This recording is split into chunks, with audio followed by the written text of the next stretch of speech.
che notizie vengono fuori da lì. E poi invece mi aprite Elena Testi per favore, perché abbiamo visto Padova e in Veneto l'abbiamo raccontata nella prima ondata dicendo che Zaia le aveva indovinate tutte, no? Con Crisanti, il tracciamento, ve lo ricordate? Insomma, Padova virtuosa, il Veneto virtuoso.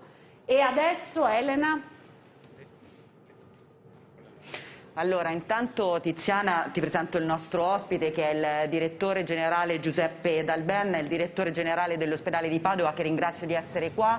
Ti dico però, prima di fare la prima domanda al direttore, che Zaia, il presidente del Veneto, è intervenuto nel suo punto stampa, che prima era quotidiano e adesso è settimanale, dicendo ok, potete chiaramente manifestare, le piazze Novax possono esprimersi, però non in questa maniera, non lo si può fare senza distanziamento, non lo si può fare senza mascherina e soprattutto qui in Veneto dobbiamo mantenere alta l'attenzione, perché al momento non rischiamo la zona gialla, ma qualora questa attenzione non venga mantenuta rischiamo di entrare in un momento critico.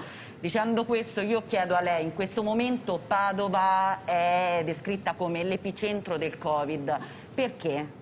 Sì, allora su circa 13.000 casi attualmente positivi che abbiamo in Veneto, 2.700 sono a Padova, quindi c'è una concentrazione importante a Padova di casi positivi. Il perché potrebbe essere anche molto semplice da spiegare.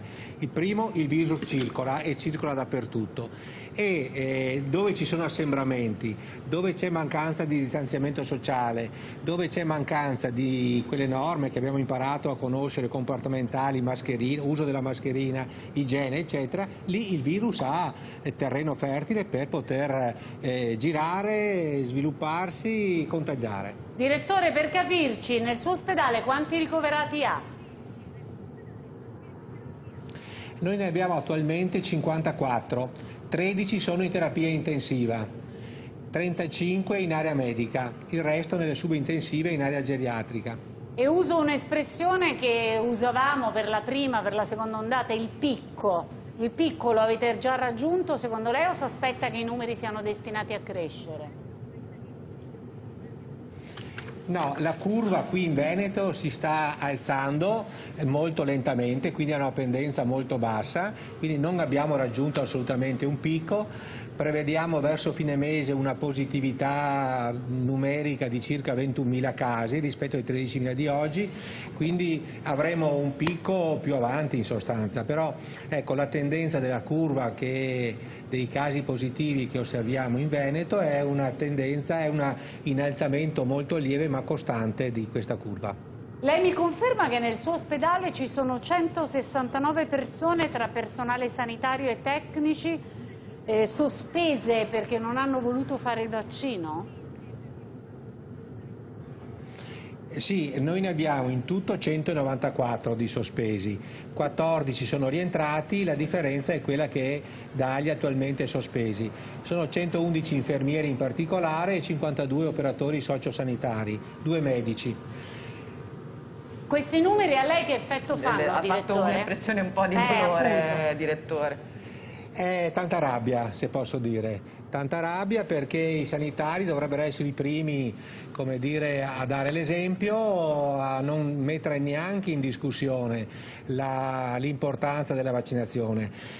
Abbiamo avuto uno sviluppo formativo, scolastico, universitario, di specializzazione che ci ha insegnato come la prevenzione sia l'arma migliore per combattere appunto questo tipo di situazioni. E ciò nonostante 194 di cui al momento 169 ancora sospesi. Chiediamogli dei ricoverati quanti sono i non vaccinati. Quanti sono i non vaccinati? Prego, tanto il direttore ci sente.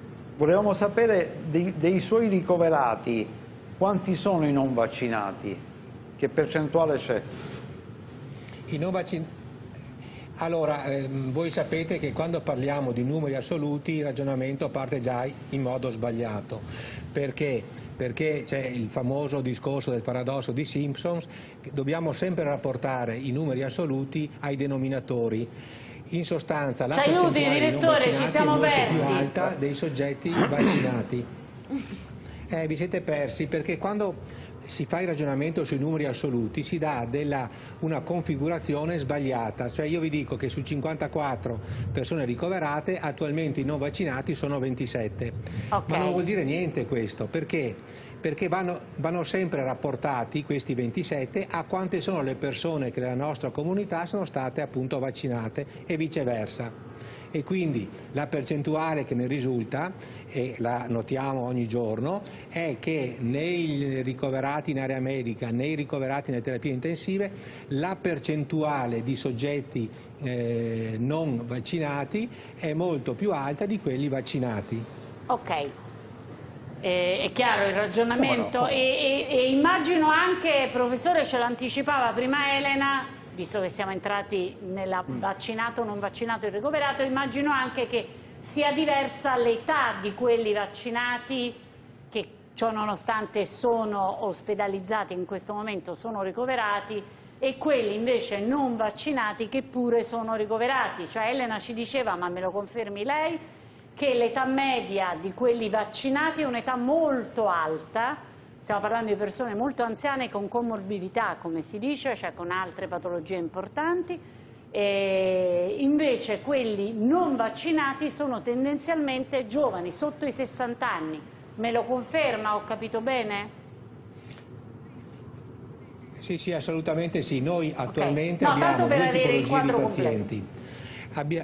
Aspetti, direttore, che c'era abbiamo Storace che voleva pazienti, forse chiederle qualcosa e comunque fare un commento. Prego. Volevo fare una riflessione su quello che ho ascoltato. A parte il fatto che proprio in questa settimana purtroppo mi è capitato di avere due cari amici ricoverati, vaccinati, sessantenni, quindi questo con doppia dose, quindi diciamo... Poi valgono i grandi numeri ovviamente, non... Valgono per tutti però. E non gli amici, Arrivo no? a questo, valgono per tutti, perché certo. ci si è raccontato che al 90% sta roba finiva, no?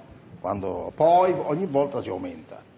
Ma io lo dico sempre, proprio perché il mio è un invito a vaccinarsi. Io non sono di quelli che dicono il vaccino fa schifo, però non voglio passare, come sta passando lo Stato, come una specie di torturatore che dice dovete fare questo, poi quando vedo quei numeri sanitari è chiaro che mi spavento, però poi c'è anche l'altra questione, probabilmente stando al ragionamento che facevamo prima, se veniva uno di quelli di Padova che abbiamo sentito adesso, un infermiere gli poteva dire c'è ragione, perché l'infermiere magari dice meno fesserie di quello, no?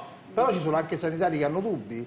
Allora, su tutto questo io lamento la mancanza di una campagna seria, perché si è fatto dire di tutto, ma dai tecnici specializzati, dagli scienziati, non dal cittadino di Padova. Ecco perché io sono preoccupato, perché questo paese poi alla fine si è isterizzato. Raccontavo prima dei due pezzi che ho letto stamattina, Corriere e La Stampa, che raccontano Gramellini e Feltri con quelle penne di cui sono capaci loro, questo paese che è diviso drammaticamente in due, perché c'è isteria da una parte e dall'altra. Allora, Alessandra, l'altro elemento forse del racconto è che anche quelli che invece